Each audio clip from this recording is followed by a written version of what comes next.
Magsisi na kayo! Malapit na ang araw ng pagtubos sa pagtakip ng mundo sa gitna ng buwan.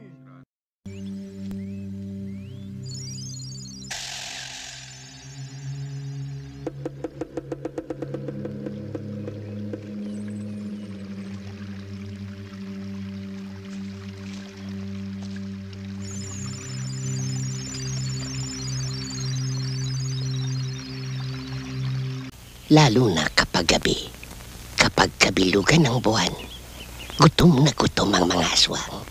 Gusto nila kumain ng kumain.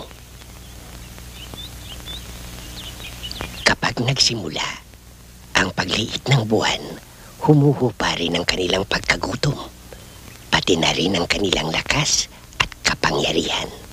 Wala po bang pampatay sa aswang? Meron.